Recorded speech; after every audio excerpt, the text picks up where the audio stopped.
Fox News contributor and an attorney. All right, let's start with watching the money. Who has the money that they want and why? When you look at the taxpayers, Harris, only 1.8% of taxpayers are in that upper bracket making more than $400,000. That means the IRS has no choice but to target the other 98% of taxpayers. And that is where their firepower, and I mean that literally, is going to be trained. What people don't realize is there is a criminal division of the IRS. If you run afoul of them, okay, there's something called the Criminal Investigation Division. A 2017 GOA report, that's a Government Accounting Office report, found they have in their possession, the IRS, 5 million rounds of ammo and 5,000 plus weapons. They just made another purchase this year. They spent $700,000 buying more ammo. My question is simply, why? When you say ammo, what do you mean? I mean ammunition. I mean guns. I mean the armed agents. Wait a minute. This is not a metaphor. No. You're saying that the criminal division of IRS. Correct. From that 2017 GAO report. Yes. They have 500 million rounds of ammo. On hand. And what in the world would the IRS need that for? Well, what are they, they were training for the enforcement. At least that's the thinking if you look deeply into this. That's an army. Yeah, it's a Praetorian guard that will be unleashed again. Joe Biden said he was going to grow the middle class, Harris, and unite the country.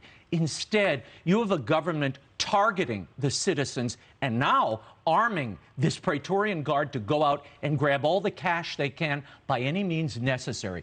Americans should take a deep and hard look at this and consider what's happening before your eyes and where the money's going. As one of those people interviewed just said, where does this go? Well, it goes to China, who makes most of the solar panels and the batteries that charge these electric cars that you're paying That's an agenda-driven spend. Correct. That's an agenda-driven spend. That's a green energy-driven spend. Yeah. That's also coming from the far left, so we thought. But there must be some complicity in more moderates in the Democrat Party to have this happen under Biden's watch, too. I don't know, but there must be. Yeah, well, $9 billion in welfare to these electric vehicle producers.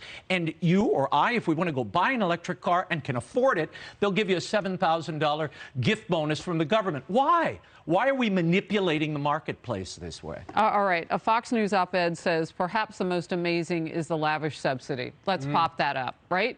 For the rich and famous, because who else is buying, $100,000 electric cars?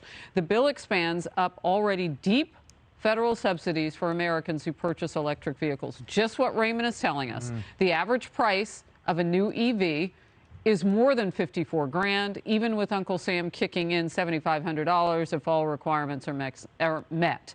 It's like giving everyone a $1,000 gift card to go to the Rolex store. Well, who pays the other $25,000 owed on the watch? Well, exactly. Yeah, exactly. Rich people do because they are the only ones who can afford that kind of lavish expenditure. It would be like the government giving you a gift card for going and staying at the Four Seasons, Harris. Middle-class Americans can't stay there. All right. I want to get to this really quickly because you leaned hard on that criminal division of the IRS. What are they doing now? Well, one would imagine they're hiring agents. That's what they're doing because now they have the cash on hand. But here's the question. Why? What's driving this? Why did the Democratic Party decide to go in this direction? I might have an answer. The unions. The National Treasury Employees Union has a PAC. 97% of their donations in the last cycle went to Democrats.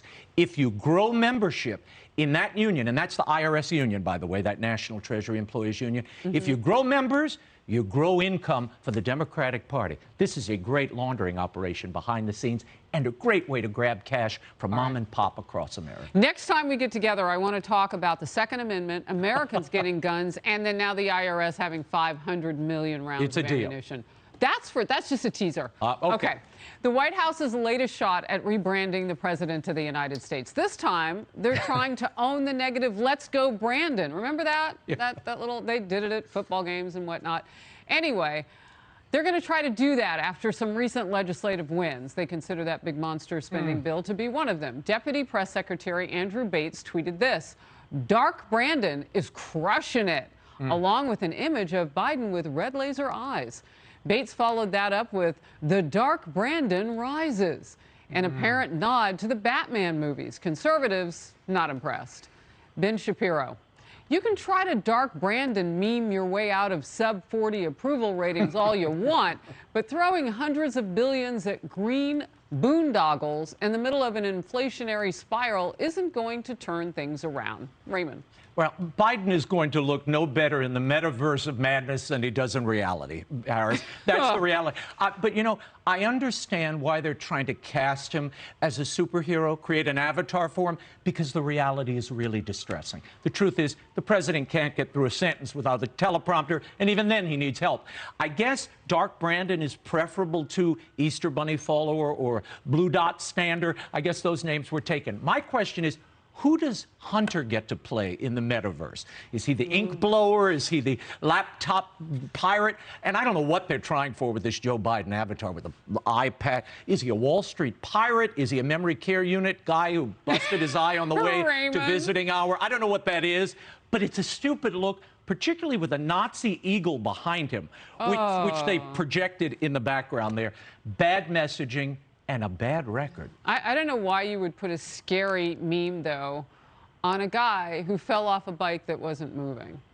Like, I mean, and it's low-hanging fruit at this point to point those things out.